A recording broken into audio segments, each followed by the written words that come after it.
préparation pour le décollage, vous devez être confortablement assis. Le dossier de votre fauteuil doit être redressé et votre tablette rangée. In preparation for takeoff, you should be comfortably seated with your chair back straight and tray table stowed. Pour votre confort et votre sécurité, Achtung bitte, Passagiere gebucht auf Tunis Air, Flug DU745 nach Tunis werden umgehend zum Flugsteig A61 gebeten.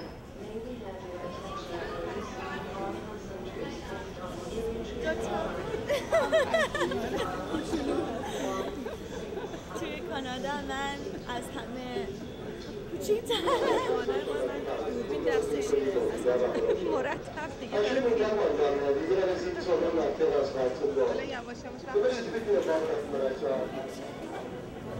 Captain Mushwashan is welcome on board Airbus 300-600 aircraft. Flight number is 720 and our destination is Tehran. Our flight time to Tehran is estimated 4 hours and 50 minutes and shall be flying at an altitude of 33,000 feet. Your senior person in charge of So far, how do you feel? I'm excited. A little bit nervous. I can't speak. And the flood of that just reminded when I saw Khalid Parvana, I'm like, can't talk. I hate having to cover up.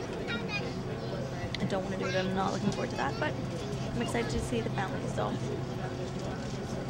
hopefully it'll be worth it. Yeah. See me sport the beautiful.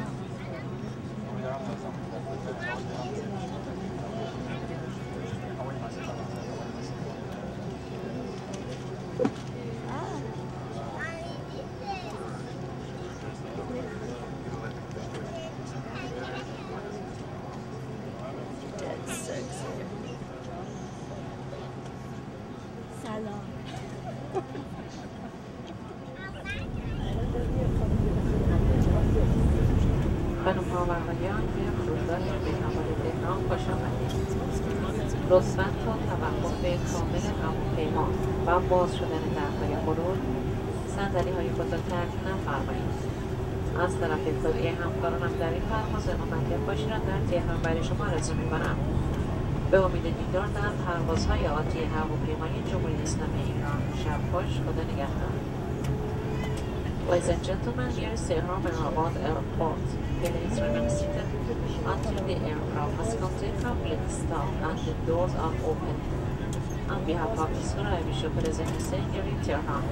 Now we say goodbye to you and we hope to meet you in another Iranian flight in the near future. Take care and goodbye.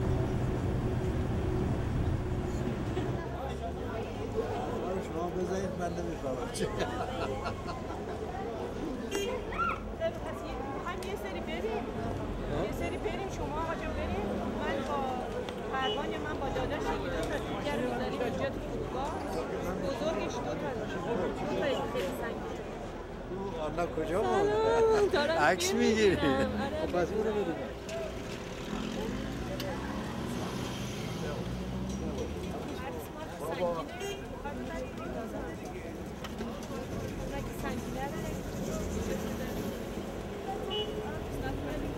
Well, my small one is, but I'll bring my small one because it's got all my stuff.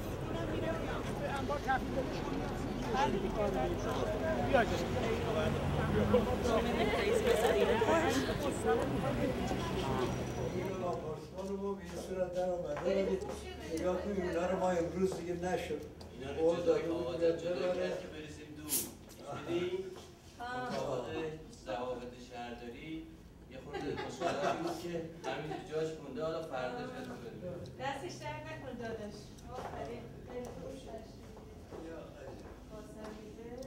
یک شهر کوچیک کمبریج زندگی میکنه بله نمیدونم اگر بخوام برای یک هفته اونجا بمونم آره روزنورد ما پایجان پاریس شد همیشه پاریس بود آنا میره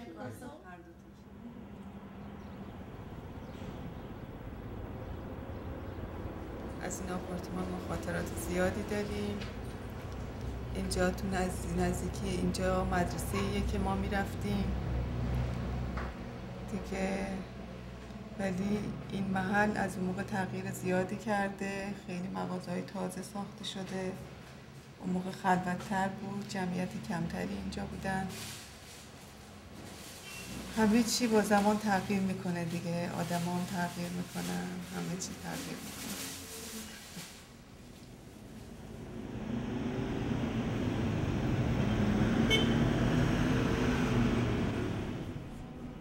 دارم میام بالا.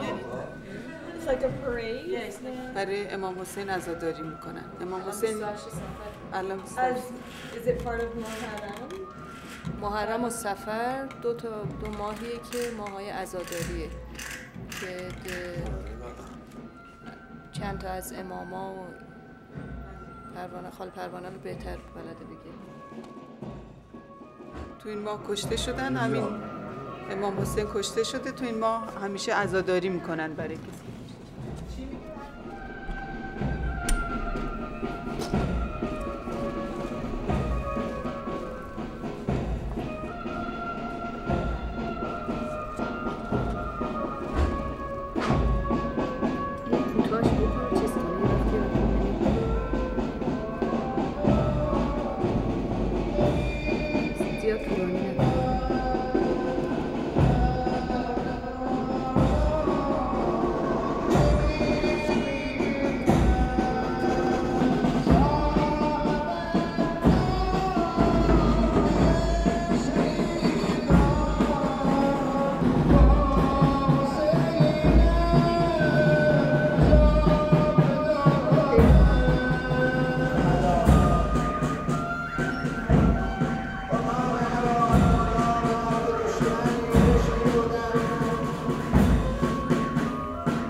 سلام خاله جان، احوال شما؟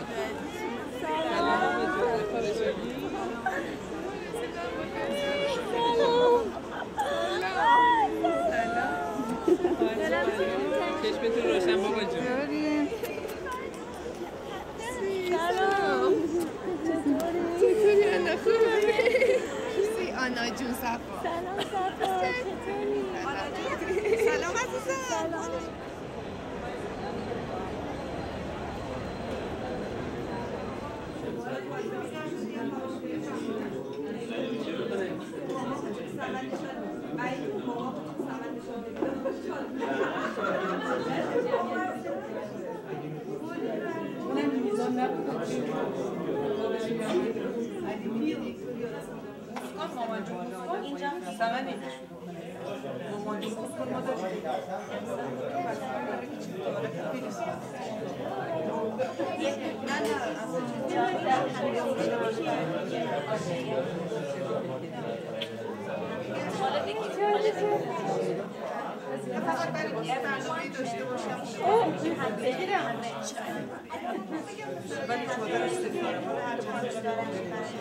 اون شد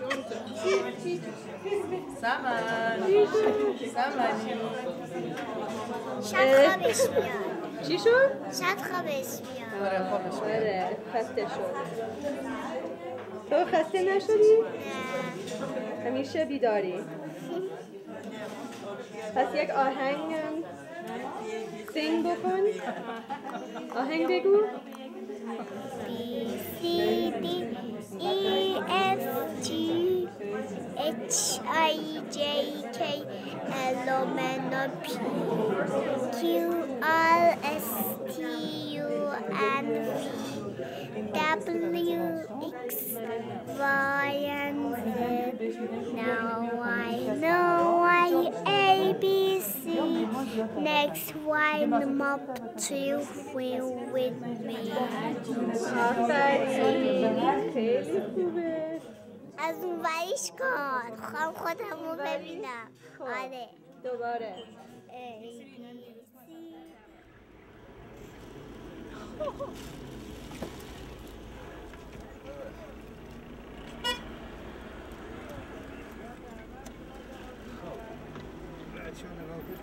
چیرای بار میشه من بیرون ندارم پس بره بلاره یا برای با خلوات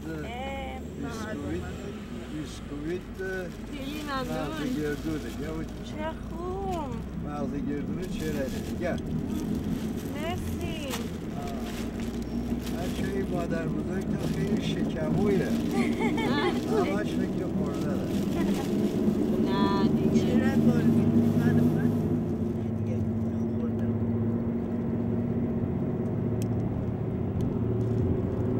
Interesting. Toffee covered with sesame seeds. It's like a white sugar toffee. Quite good, actually.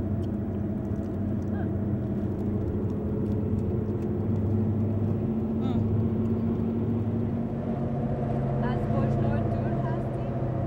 55 کیلومتر داریم تا بجنورد. نیم ساعت دیگه داریم تا بجنورد. چه راننده خوبی ما داریم. خواهش میکنم خوش صحبت. همشهری ما از بجنوردی. ما مخلص حاج آقا و مهمانای عزیزشون هستیم. نه هیچ کدوم مهمان نیستن، همه صاحبخانه هستن.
آنا خانم بدم به شما بله مرسی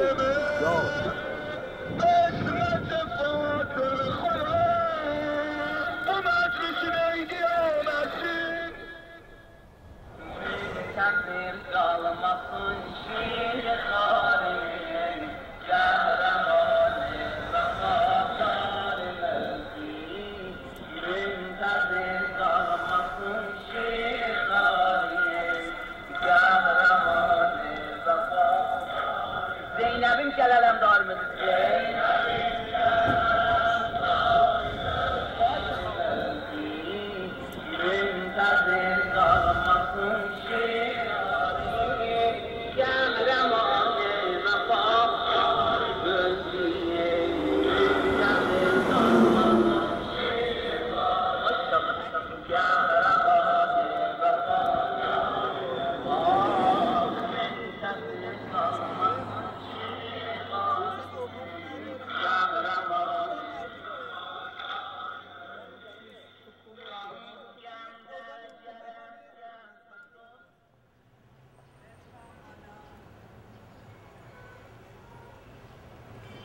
Welcome.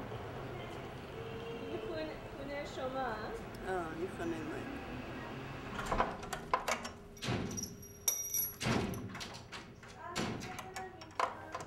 یادت اومد؟ آشتر خانواده گرد مونده ولی بیانا ببین یادت میاد؟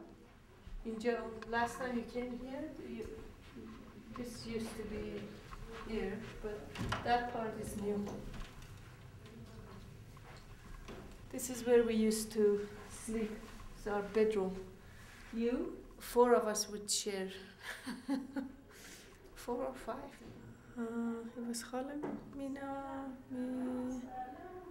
خاله مهین, and I think for a while خاله پروانه and خاله, like the younger ones would sleep in the other room. There was these 2 bedrooms, and then Mama Jun and Baba Jun here, and the younger one would stay with her. This is my mother's grandfather. He was a very, very rich man. He became very, very rich. And this picture is an old school picture of Mama Jun, grade 6. Which one is she?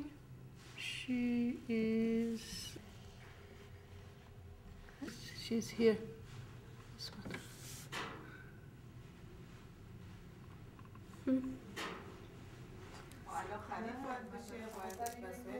اوناش با منیم.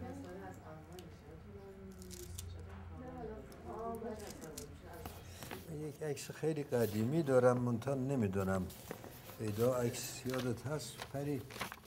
اینه.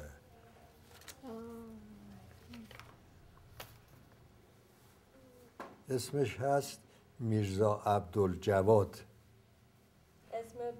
اسم این پدر بزرگ بله، شغلش هم ساعت سازی بوده اون موقع تو بوجنورد. بله اون موقع ساعت سازی کار خیلی مهمی بود، ساعت خیلی کم بود در بوجنورد.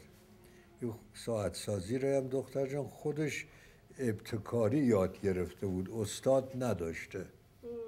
آدم هنرمندی بود، نقاشیش خوب بود، خطش نسبتاً خوب بود. اینم تاریخش اینجا نوشته 1324 یا 34. این تقریبا مال 100 سال پیشه. مال این عکس من با لباس دانش آموزی محصلی مدرسه میرفتیم، دبیرستان میرفتیم. چند سالتون بود؟ من ارشد در دوره دبیرستان اگر فکر کنیم 1316 13 سالم بود.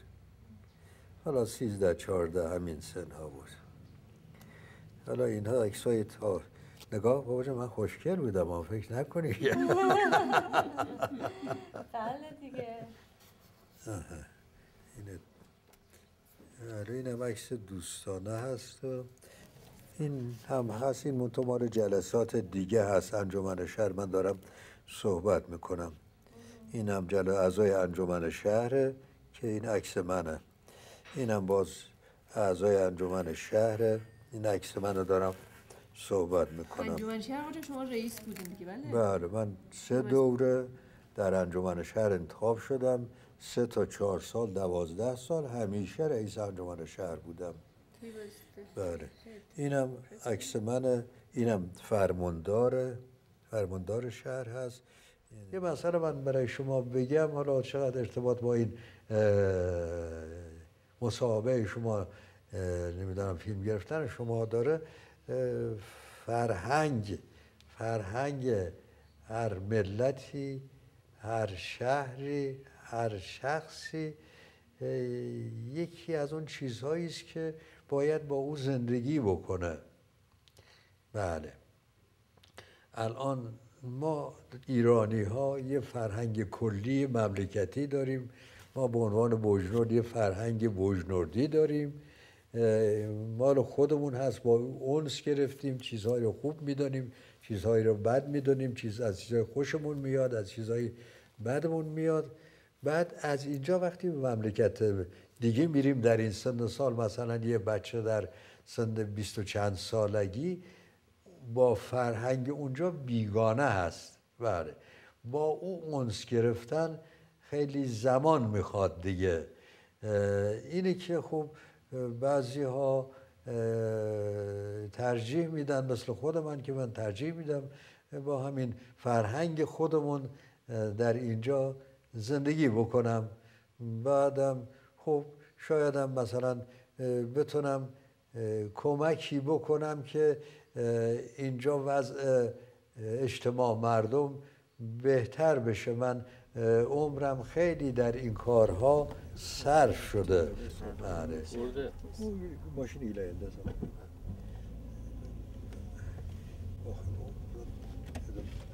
This is his factory? کارخانه های پارچه می بافن.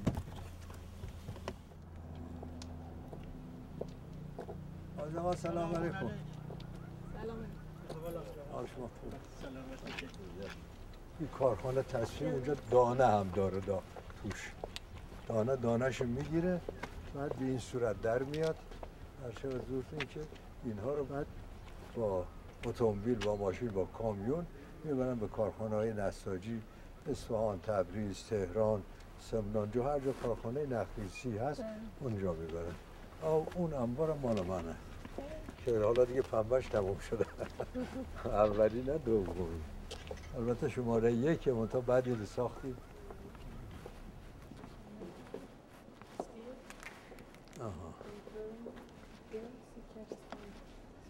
این پنبه که میاد، پنبه با این لوله ها میاد از انبار، میاد میره داخل اونها رو بهش میگن جین. 4 تا هست داخل اون تصفیه میشه. دانش نگاه کنیم، اون دانه اونجا ریخت. حالا بریم نگاه کنیم.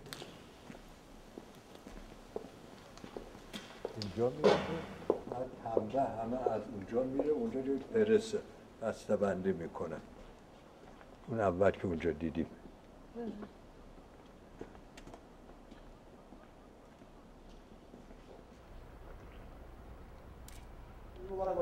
آقا جان وقت خوبه.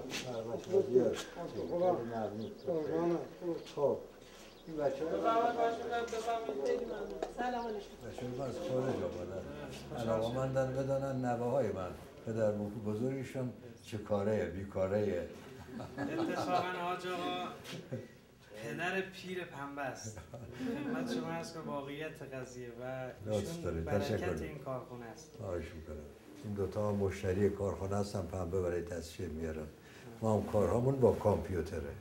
از کار حسابداریمون با کامپیوتره. هر روز میگه این کارخونه میای؟ من هر روز صبح میام، ظهر برمیگردم، ظهر میام، عصری برمیگردم. وقت در فصل کار. من از کار خوشم میاد، میخوام بیکار نباشم، مشغول باشم. الان در ایران مسئله مهم که برای دولت ما اسباب زحمت هست بیکاری مردمه. اینجا تقریبا 300 نفر رو کار میدیم. منم اینجا استفاده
عمو عزیز الکسی. بابا جون الکسی.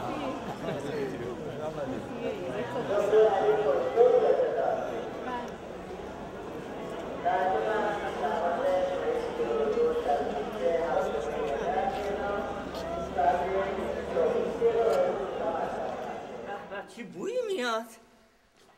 سلام سلام. اوه مامان جان چطوری؟ الحمدلله. خوبی چطور؟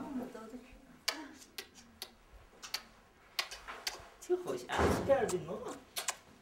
خوشبوی. خوب از اونای دیگه. سلام. میان الان. چطوری عزیز؟ خوبم. حالت خوبه؟ خوبم. شما خوبی؟ سلام آنی. سلام. چطوری؟ الحمدلله. نه محمودم اشتباه گفتم بس خوب است او. الکس اینجاست. این الکس. سلام حالت خوبه؟ سلام. دست دیدن به خیر. خوش آمدی. مرسی.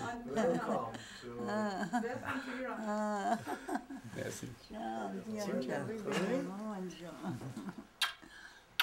19 سالم بود که ازدواج کردم. 19 سال. 19 سال ازدواج کردم با یک آقای مؤمن با خدا. 2 تایم بچه داشت. از وقتی که رفتم بچه داری کردم. بعد دیگه خودم 6 تا بچه آوردم. منصور، محجوب، عباس، اصغر، ملک و فاطی. پشت سر هم 2 سال به 2 سال یه دونه بچه آوردم. اینا را به چه ناراحتی بزرگ کردم. توافق اخلاقی نداشتیم با حاج آقا. من میخواستم بچه ها درس بخونن. حاج آقا میگفت نه 6 کلاس خوندن بس دیگه نخونن. تا کلاس 6.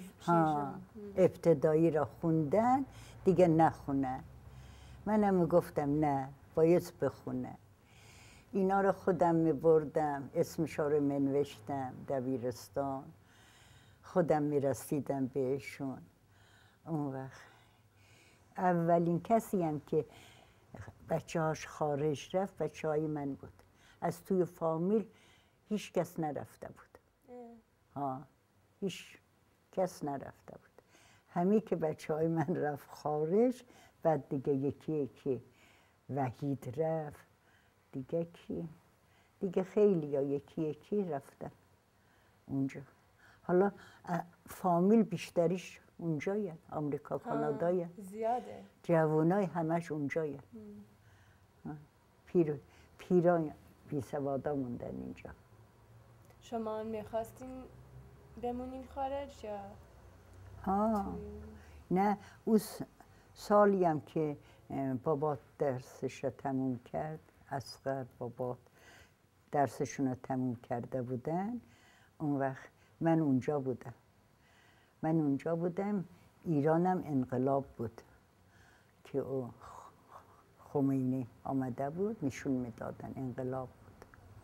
اینا هم درسشون رو تموم کرده بودن باید می آمدن ایران. اون وقت گفتم مامان جان بیایم ایران یا اینجا بمونیم. گفتم نه مامان جان حالا ایران میبینی وضعش چی خرابه. چه شلوغ و کشت و کشار. مردم دارن فرار میکنن میرن ایور اوور. وقت شما که اینجا هستین میخواین برگردین بمانین اینجا تا وضع ایران ببینیم چی میشه. بعد اگر خوب بود میاین ایران. دیگه موندن اونجا. دیگه اونجا کار گرفتن. نه که درسشون تموم شده بود. اصغرم اونجا کار گرفت. باباتم اونجا کار گرفت. دیگه موندنی شدن اونجا. بعد از اون دیگه من هر 2 سال 3 سال یک بار می اومدم دیگه اونجا. آمریکا کانادا. اون وقت 2 سفرم با حاج آقا اومدیم. یادت میاد؟ نه. 2 سفرم با حاج آقا آمدیم. حاج آقا چه فکر داشته؟ حاج آقا دوست نداشت اونجا رو. موقعی که با حاج آقا اومدیم اونجا این میگفت بریم. نمیدونم 2 ماه اینا موندیم و آمدیم. چرا دوست نداشته؟ دوست نداشت. خب زبان نمیدونست بیرون نمیرفت. نمیخواست مثلا مقدس بود. نمیخواست سر لختار اینا رو ببینه. همش تو خونه نشسته بود قرآن میخوند اینا. چرا؟ بعد دیگه اومدیم. 3 بارم خودم تنهایی رفتم. دفعه آخرشم که پارسال 5 مرد آمدم. بعد مثلا ناراحت بودم به دوری اینا، بابا، اصغر، فاتی، ناراحت بودم دیگه. بعد حاج آقامون گفت خودت کردی، خودت گفتی که بمونین. می آمدن. گفتم خب می اومدن با وضع ایران چی کار میکردن اینجا می اومدن. خیلی ناراحتی کشیدم. خدا رو شکر.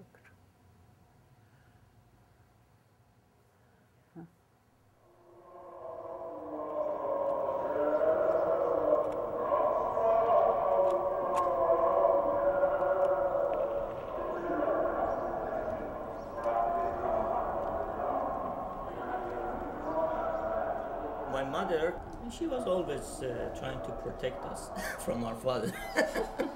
But Mamani always find a way around to do things. Actually, my father wanted to send me to religious school. And actually, I went for 1 day. I remember I was like 7, small, 6 or 7. I went just for 1 day, and I looked at these mullahs, and the religious schools were run by mullahs. And I came back at lunchtime. I remember exactly that my mother was sitting around the hose, the little pool we had in the house for washing dishes and stuff, and she was washing dishes. And I was crying that I am not gonna go to school from tomorrow. And I didn't go. So my mother took me to our neighbors, and I was playing with the neighbor's son.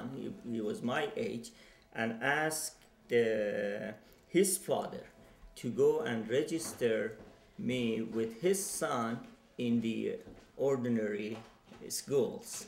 So I went to regular school with his son without my father knowing. So your dad didn't know? Secret. He didn't clue in at all? No. He didn't clue in that when you guys weren't praying and you guys weren't talking? Well, we were pretending. You and Alaska? Yeah, we all were pretending that we are praying, but actually because we resented so much that we were spending time pretending praying, but not saying the words. He didn't know. We were just mumbling. Because praying is not loudly. Yeah, not loudly. I told you, one time somebody asked my father, I was at grade 6 in school, primary school, and somebody asked one of the neighbors, that, what year is your son? And my father turned to me and said, ask me, what year you are? He didn't know. He didn't know what we're doing, what we're studying. So it was mostly Mamani who was... Yeah, mostly Mamani, that sort of managing the whole house and trying to, do her best to raise us.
city in Bojnor, my hometown.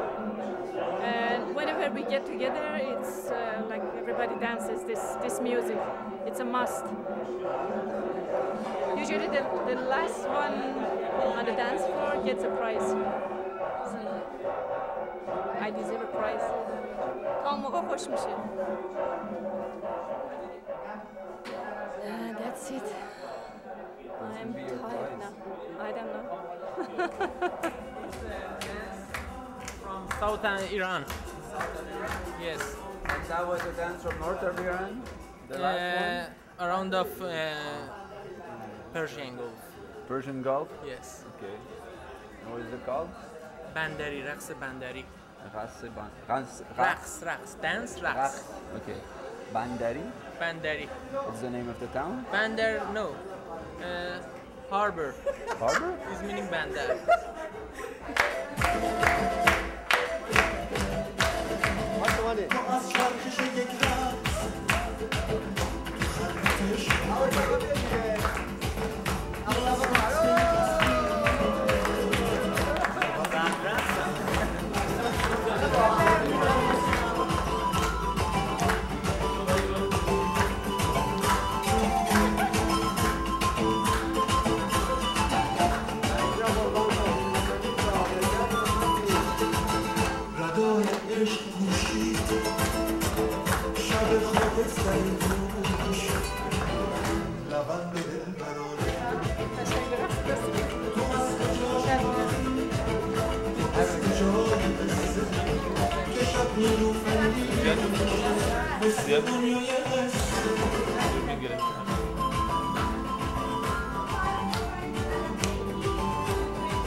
صفا بیا بریم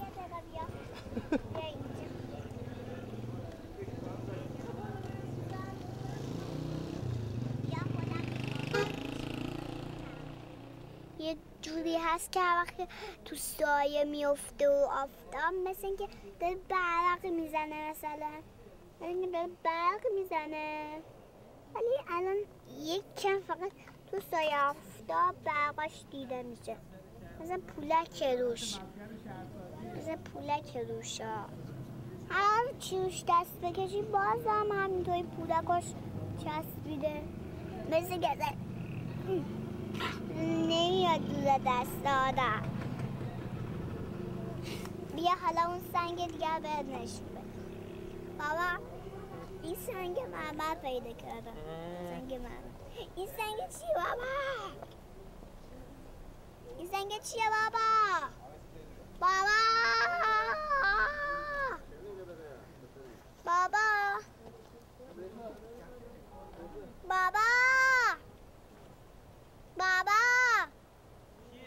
مگه بهت نگفتم بیا؟ این سنگ چیه؟ این سنگ کنگلومرا بهش میگن. کنگلومرا. کنگلومرا؟ کنگلومرا. کنگلومرا. You know meaning of conglomerate? No.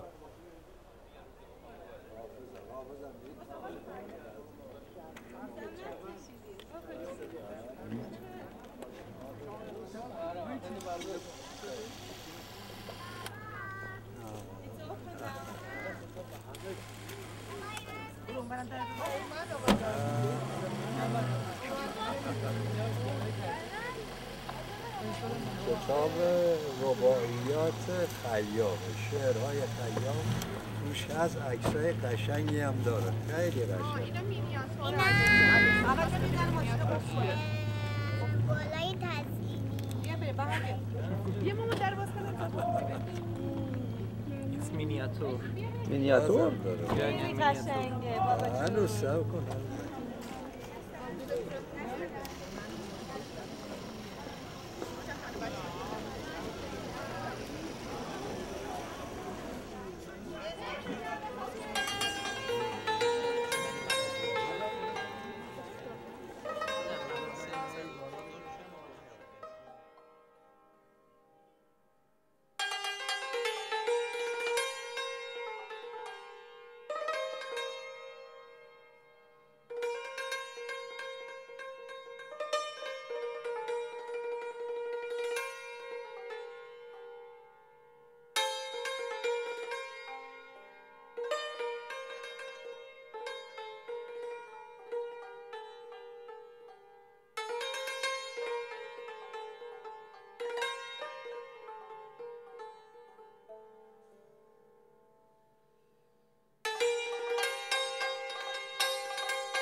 اینطوری بله اینجا خوبه برای شونه ها اینطوری بعد میتونین یکم بالا بله خوبه خیلی خوبه اینطوری هم یکم نفس اینجا بکشید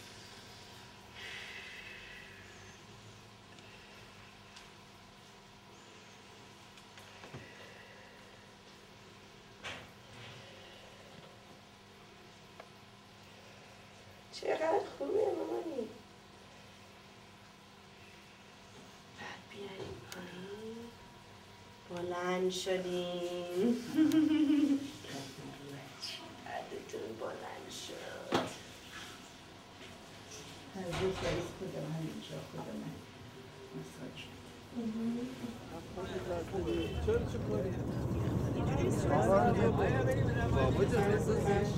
نفرات نو کم بود آقا خانم مقدادیان خانم مقدادیان تشریف بیارین جلو ما نماینده‌مون آقای امینی تشریف بیارن همه رو معرفی کنن آقای امینی خوش صحبت‌تر از همه. آقا هر کس خودش بیاد لاغر با چهره‌اش آشنا بشه. آشنا بشن. بلند میشیم که ببینن. همه بلند میشیم. آقای امینی نماینده‌مون معرفی می‌کنن ما همه بلند میشیم. سر بنده معلوم بشه حالا. کلاه برداشت که مشخص بشه.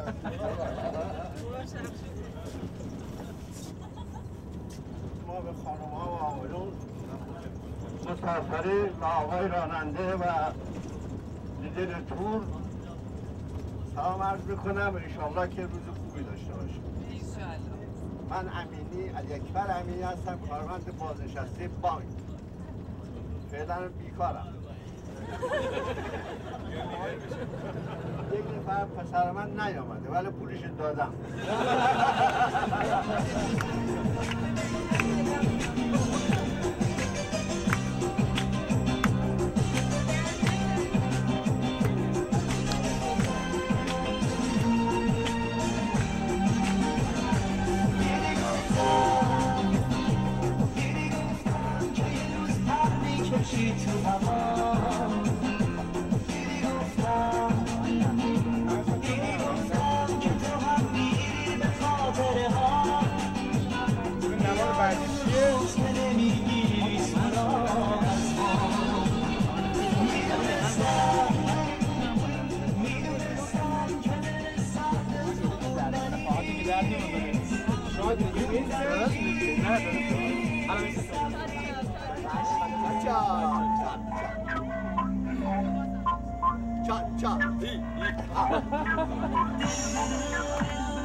No, I'm joking. I was great English. I graduated from Louisiana State University in America. Oh, why did but you live back here? Right now I live in Iran. I'm a tour guide. I handle Iranian group. Okay, so it's good English. Yeah, Do you get a lot of English? Yeah, I travel through Silk Road with Iranian people, European people. Tomorrow morning I have an English group. I have to take them, show them one caravanserai located in the Silk. Do you go to Tehran too? Sometimes my mom lives there. Oh yeah? Sometimes I go. One of my sisters, they live in Tehran, and a few of them, they live in Amsterdam. We're going to Tehran in 2 weeks. Or Shiraz this week? No, I know. Shiraz is a good historical site. Yeah. But tomorrow morning I will take some group to the Silk Road to show them one of the royal caravanserai located in the Silk Road, dating back to 12th century.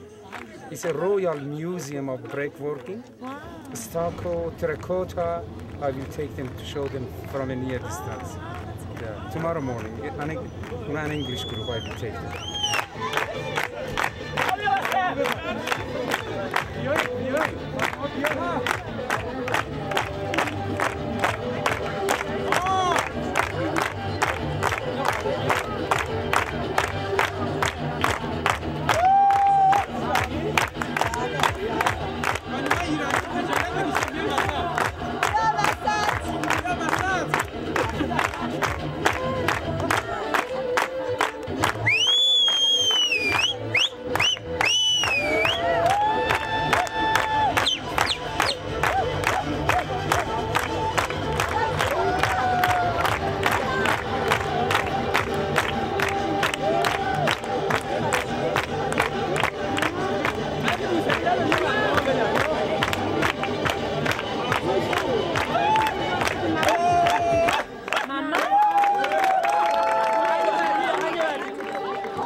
حالا چقدر متوجه میشین الان شما، ولی الان جز برنامه‌ای که دارم اول برم بنزین بزنم، بعد از بنزین زدنم برم با یکی از دوستام قرار گذاشتم داروی اضافیمو بهش بدم و بعد یه مقدار خیلی کمی دارو داشته باشم تا امروز احتمالاً آخرین روز کارم هست و اونا رو برم برای مشتریام استفاده کنم.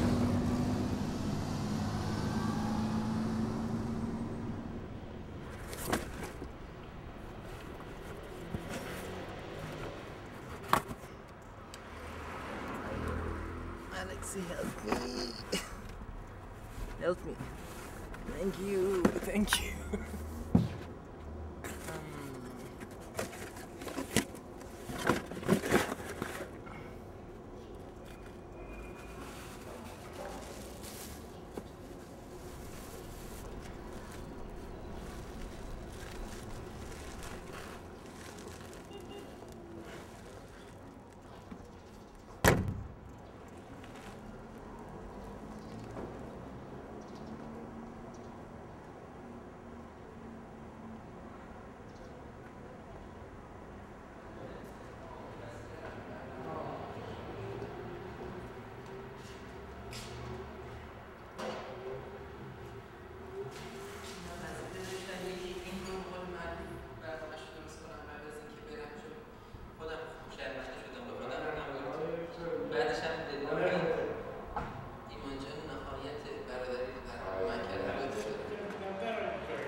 اینا یه مقداریش سرمای چیز هستش، اینا رو میبرم.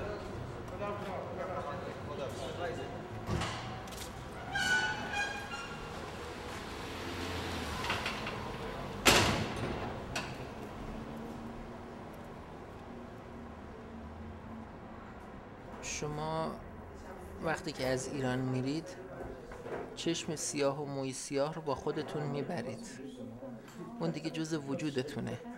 نمیتونید بگید حالا رنگ چشممو عوض کنم، چرا حالا شاید لنز بتونم بذارم یا با رنگ موامو رنگ کنم، ولی بالاخره من همونم، بالاخره واقعیت خودشو نشون میده. حالا من یک ایرانی هستم که خب 30 و خورده سال رو تو این کشور زندگی کردم. فرم راه رفتن، حرف زدن، خندیدن، گریه کردن، آداب و رسومی که دارم اینا دیگه توی پوشت و پوستمه، نمیتونم اونا رو جدا کنم. خیلیاش رو ناچارم همیشه از خودم بروز بدم. یه مقداری اخلاقم شاید تغییر کنه، ولی اخلاق خوبی رو که توی فرهنگ خودمون میبینم هیچ نیازی نمیبینم اونا رو کنار بذارم. خب کانادا یکی از دلایل موفقیتش هم همین بوده، آمده از تمدن‌های مختلف افراد رو آورده. ما افراد مختلفی که آمدن تو اون کشور، هر کسی یک عادات و عقاید خوبش رو کرده و محیط جوری بوده که همه ترجیح دادن عادات بدشون رو بذارن کنار. خب این شده یک حرفی که فلاسفه تمدن ما حرفش رو شاید نزدیک به بیشتر از 1000 سال پیش زده بودن. عطار و خیام دوست داشتن به یک آرمان شهر برسن. آرمان شهر یعنی یک شهری که یا یک منطقه‌ای که افراد همه با ایده ها و عقاید خاص و خوب میخوان دور همدیگه زندگی کنن. این آرمان شهر رو به نظر خودم من در کانادا میتونم پیدا کنم.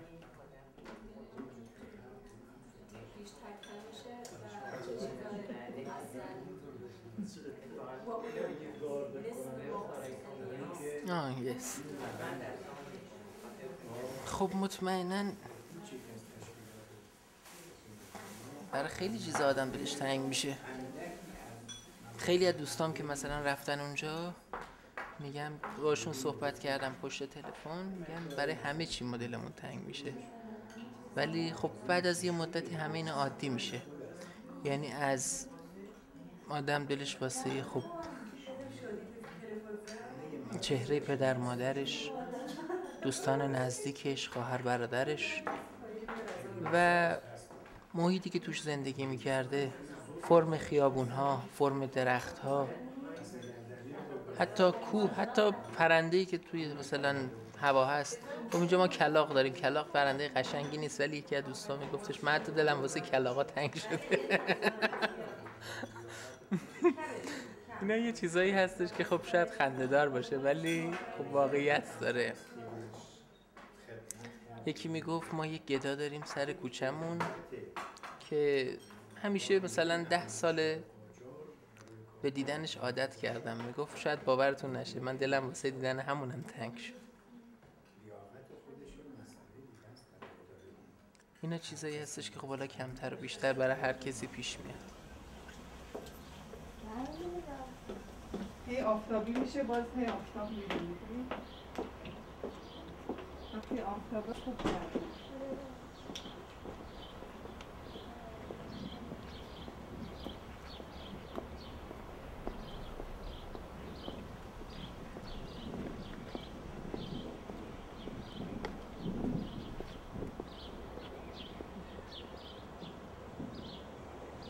من وقتی که وارد دانشگاه شدم 1 سال قبل از انقلاب بود. همون سالی که من وارد دانشگاه شدم دیگه دانشگاه تقریبا اعتصابای دانشجویی و اینا شروع شده بود. بعد چند ماه که از ورود من به دانشگاه که گذشت، بعد دیگه مردمم تظاهرات مردم و اینا همه تو خیابونا و اینا شروع شده بود که 1 سال بعدش هم انقلاب شد. بعد اون موقع خیلی همه جا آزاد بود، همه حرفشون رو میزدن، هر کسی نظرش رو میگفت اینا. بعد دیگه همه میشناختن که کی چه نظری داره در مورد مثلا خمینی و یا بقیه و اینا که بودن. بعد میشناختن که کیا مذهبی نیستن دیگه. بعد که اینا اومدن سر حکومت کرد، یعنی چیز شدن، دولت انتخاب کردن اومدن سر قدرت و اینا، بعد یواش یواش شروع کردن اون کسایی رو که مذهبی نبودن و همه رو کنار بزنن دیگه. بعد توی همه دانشگاه یک عده زیادی از دانشجوها رو اخراج کردن دیگه، اجازه ندادن که بیان درسشون رو بکنن. اول که دانشگاه رو بستن کاملا، 2 سال دانشگاه، 2 سال یا 3 سال بعضی دانشگاه، یعنی همه دانشگاه 2 سال، بعضی هم حتی 3 سال بسته بودن. وقتی دانشگاه رو باز کردن دیگه همه رو از یه فیلتر گذروندن که همه نتونستن بیان توی دانشگاه، فقط اونایی که دلشون میخواست قبول کردن اومدن توی دانشگاه. پس وقتی که اونا گفتن که شما نمیتونستین درس بخونین توی ایران، چه فکر کردین که میخواین بمونین ایران یا جای دیگه برین؟ والا من چند بار نامه نوشتم، اعتراض کردم که من کاری نکردم و باید برم دانشگاه، حقمه که برم دانشگاه. بعد هی من نامه نوشتم، اونا باز نوشتن که نه تو نمیتونی. 3 بار نامه نوشتم که این یکی 2 سال طول کشید تا که مثلا این نامه ها رو من نوشتم اونا جواب دادن اینا. بعد بالاخره گفتن که اگه میخوای بری دانشگاه اول باید بری خودتو معرفی کنی به زندان اوین. زندان اوین اونجاییه که زندانیای سیاسی رو نگه می‌دارن. شما باید اونجا باید برم اونجا که اونا از من سوال کنن، ببینن که من کاری کردم یا کاری نکردم. منم نرفتم برای اینکه میدونستم اگه اونجا برم منو نگه می‌دارن دیگه. نرفتم. بعد دیگه تصمیم گرفتم بیام خارج. دیگه بعد با مامان صحبت کردم و اینا می‌خواستم بیام کانادا. بعد رفتم اتریش رو بعد که این اتریش موندم و اینا، بعدن دیگه چند سال که گذشت بعد دیگه اینا کم کم اجازه دادن اون دانشجویی رو که اخراج کرده بودن مثلا خیلی به مرور، یعنی همه رو یه دفعه نه، کم کم سالی 2-3 نفر اینا اجازه میدادن که برگردن. دیگه بعد به منم اجازه دادن که برگردم. 4 سال طول کشید تا به من اجازه دادن که برگردم.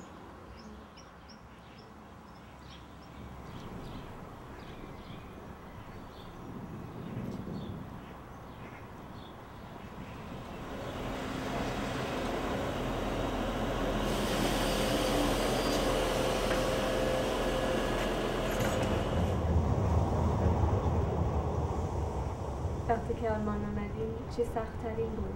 والا یه چیزی که برام شاید مشکل ایجاد کرد این بود که همه کارامو رو رضا میکرد. اون وقت من خودم انگار که نتونستم خودم مشکلاتم رو رفع کنم، یاد نگرفتم چطوری مشکلاتم رو اینجا رفع کنم. اولش همه کارا رو اون میکرد، بعد دیگه به خودم گفتم باید خودم برم جلو تا یاد بگیرم. اولش از همه چیز میترسیدم، همه چیز برام سخت بود، خرید کردن برام سخت بود. مثلا پول به فروشنده بخوام بدم احساس میکردم ناراحتم، یا بانک میرفتن مثلا برام سخت بود. الانم زیاد برام راحت نیست، ولی الان به خودم میگم که من باید این کارو بکنم، این کارو باید یاد بگیرم. اینه که الان سعی میکنم که اون کارایی رو که میتونم مثلا خودم انجام بدم که احساس اطمینان به خودم پیدا کنم. اگه خودم نکنم، همش رضا بکنم، همش احساس میکنم من نمیتونم این کارو بکنم.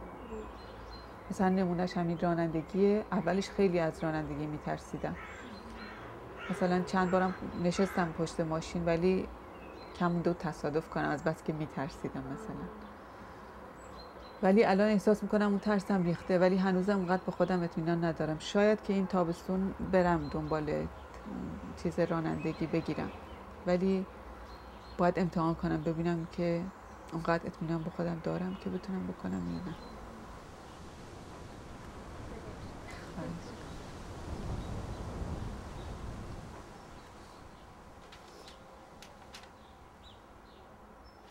حالا وقتی که آلمان زندگی میکنین،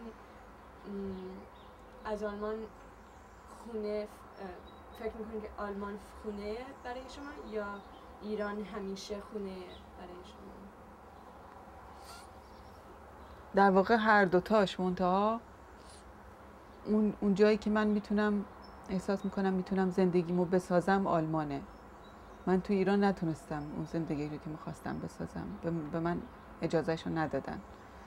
میدونی یعنی اون خب مثلا درسم که اونقدر طول کشید که تموم شد، بعدش هم که کار بهم نمیدادن. هر جا میرفتم هی از من سوال میکردن که چی کار کردی، این کارو کردی، اون کارو کردی، بهم کار نمیدادن. بعد این خاطره همیشه هست برای من از ایران که اونجا به من اجازه ندادن که من اونجوری که میخواستم زندگی کنم. بعد وقتی فکر میکنم اینجا امکانشو دارم، خب احساس میکنم اینجا رو دوست دارم که این امکاناتو به من میده. ولی خب تو ایران آدم این فکر و این احساسو داره که خانواده‌اش اونجا هستن، مثلا خواهر، برادر، پدر، مادر، همیشه اونا رو دوست داره به خاطر اونا. ولی به خاطر وضعیتی که ایران الان داره میدونم که من نمیتونم اونجا چیزی برای خودم بسازم. برای همین ترجیح میدم که یعنی در حال حاضر الان ترجیح میدم که اینجا زندگی کنم.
توی یکی از کتاب‌های مقدس ما نهج البلاغه حضرت علی گفته، یک جمله‌اش رو یادمه، گفته یا آنان را بکشید یا از سرزمینشان برانید.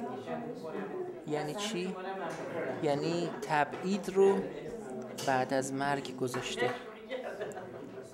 مهاجرت شاید یک نوع تبعید باشه، یعنی من از این وضعیت ناراضی بودم، مجبور شدم برم جای دیگه، یعنی انگار دارم خودم رو میکشم. یک نوع خودکشیه، چون توی سرزمینی که با آب و خاک و هواش عادت کردم، با انسان‌هایی که 30 سال زندگی کردم، مجبورم اونا رو بذارم کنار، اون شرایط رو بذارم کنار، دوباره برم مثل یک بچه‌ای که تازه داره متولد میشه، هیچ کسی رو نمیشناسه، نمیدونه چجوری وقتی که تشنش میشه آب بخواد، نمیدونه وقتی که گشنش بشه چجوری بگه من گشنمه، هیچ احساسی نسبت به اطراف نداره. اینا رو دونه دونه باید یاد بگیره. وقتی که تشنشه چی بگه، وقتی که گشنشه چی بگه، وقتی چیزی رو میخواد با چه حرکاتی به بقیه نشون بده که من اون نیاز رو دارم. اینا همه چیزاییه که یک نیوکامرز خب واقعا با اون روبرو هستش. حالا واقعا من این قضیه مهاجرت رو مثل یک تولد میدونم برای هر کسی. حالا این تولد مثل هر تولدی ممکنه خوب باشه، ممکنه بد باشه. اون برمیگرده به والدینش، برمیگرده به محیطش و برمیگرده به خودش. این فاکتورها هست. یعنی فاکتورها خب خیلی مهمن توی آینده اون نوزاد جدید تا ببینیم آینده چی میشه. در هر صورت وقتی که این استرس رو داره آدم از جایی جا به جا میشه، وقتی که یه بچه متولد میشه اول گریه میکنه بعد میخنده. وقتی که مراجعه کردم به اینترنت و وضعیت مراحلی که باید یه دامپزشک بگذرونه تا بتونه مدرکش رو معادل کنه رو دیدم، خب مثل اینه که تقریبا یه مسیری رو گذاشتن، مثل قضیه رستم و افغان، باید دیو سفیدو بکشم، غول سیاه رو بکشم برم تا مدرکم رو معادل کنم. تقریبا یک راه غیر ممکن رو برای یک دامپزشک خارجی گذاشتن، ولی بالاخره اگر بخوام میتونم. اینا چیزایی هستش که بله، اگر آدم از اول تصمیم بگیره یک کاری رو فکر کنه راجبش که من میتونم، به نظر من بیشتر کار انجام شده است. اما اگر بگی نه نمیتونم، هیچ کاری هیچ وقت نمیتونی.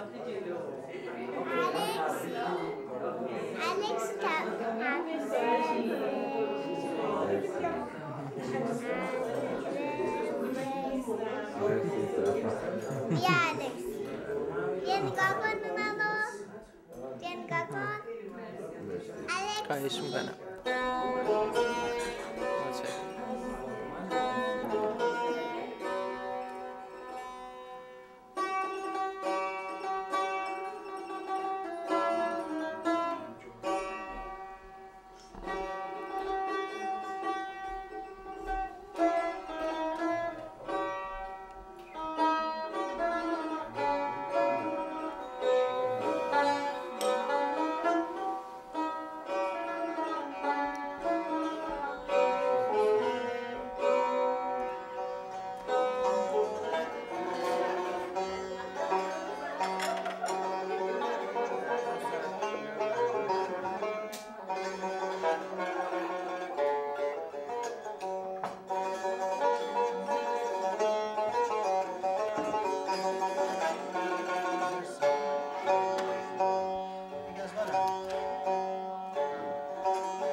این مال منه ها.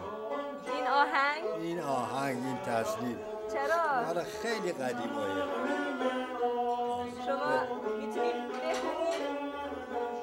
یکم تو خونه مونه. یه تصنیف سیاسی میدونی چیه؟ نه. تصنیف سیاسیه. تقریبا 80 سال قبل اینه خوندن گفتن. همیشه مبدا برای من قشنگه. تصنیف مشهوریه.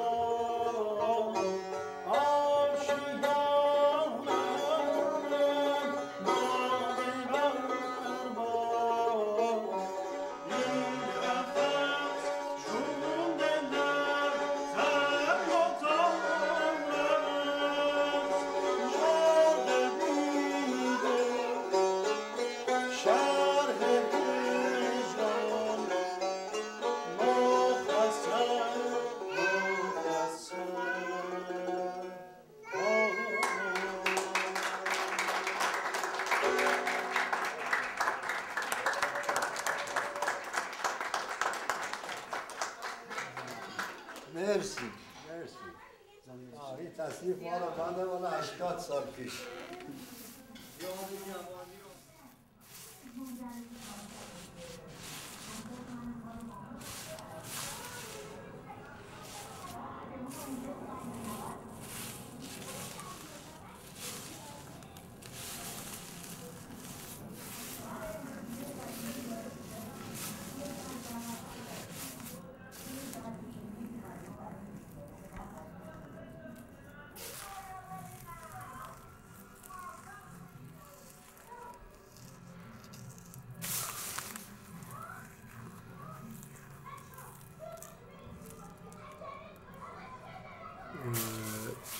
من سبزی خشک رو برای دخترم آماده میکنم که ببره کانادا. سبزی خشک درای ویجیتیبل. سبزی خشک.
الکسی؟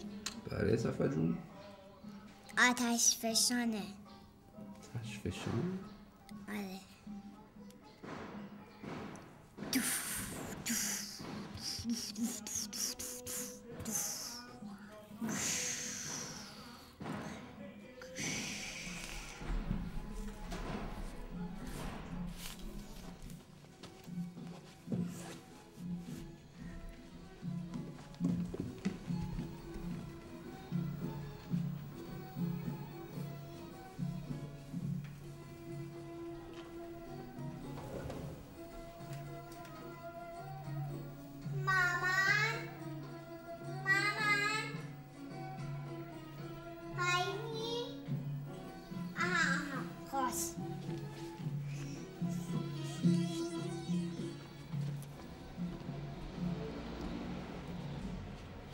الکسی بیا. الکسی بیا. الکسی بیا. الکسی بیا.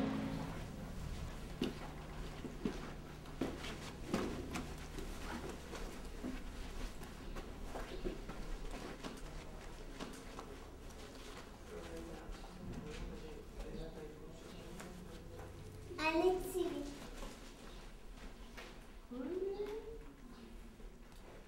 الکسی بله صفحه جون بگو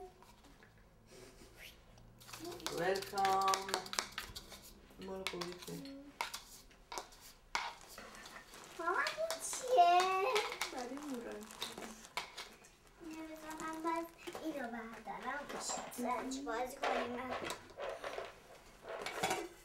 الکسی بشین بشین بشین اون دوربین رو بزن خواهیم بازی کنیم. خب مامان من این سوغاتی ها رو همه رو تو این بذارم یا اینکه یه مقدار رو دم دست بذارم؟ دم دست؟ نه دیگه من دست نمیخوام. خب بیا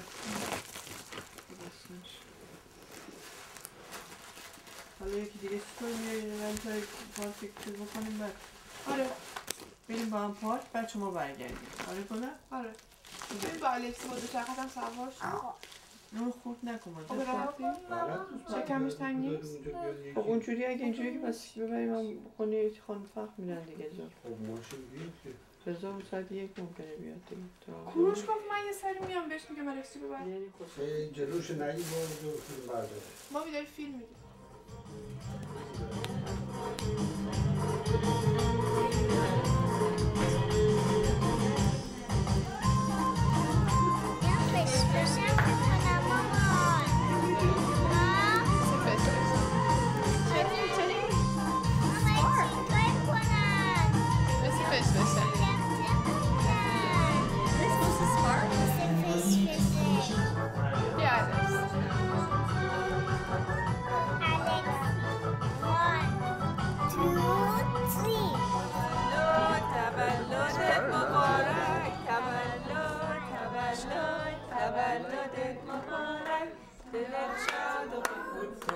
که 100 سال زنده باشی بیا شمع رو فوت کن که 100 سال زنده باشی تولد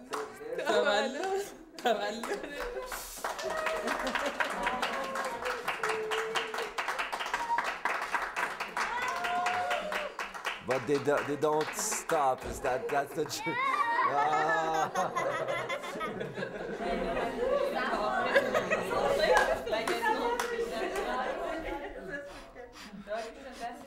Merci.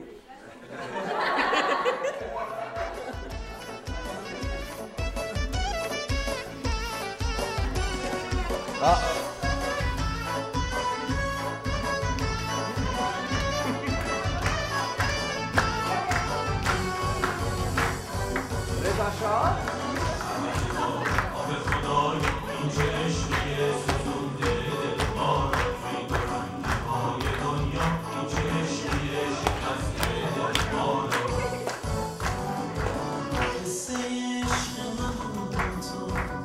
Nefes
یک دو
ببخشید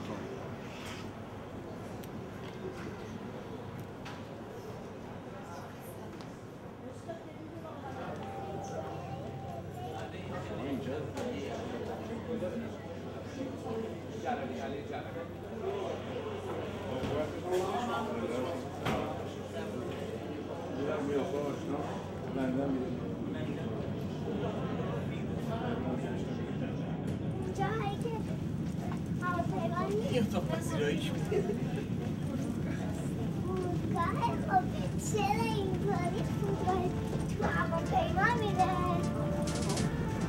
ما بریم پایین تا به فرودگاهش برسیم.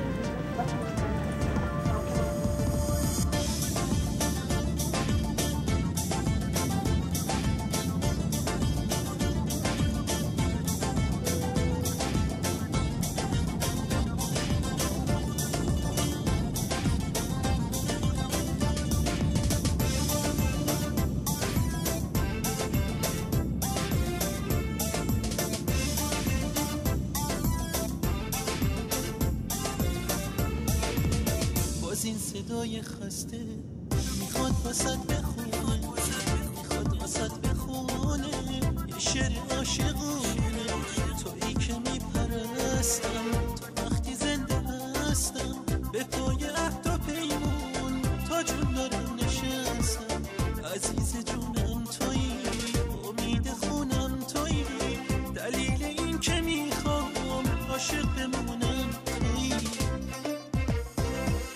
دوستم داری من بیشتر خاطر خامی من بیشتر تو جون سپردن بهش خودت بگو کی بیشتر من بیشتر دوستم داری من بیشتر خاطر خامی من بیشتر تو جون سپردن بهش خودت بگو کی بیشتر من بیشتر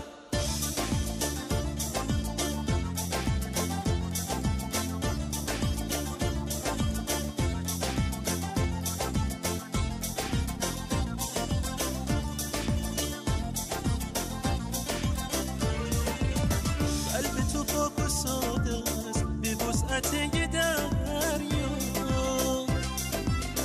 اگه گذشت امروز تو باش به فکر فردا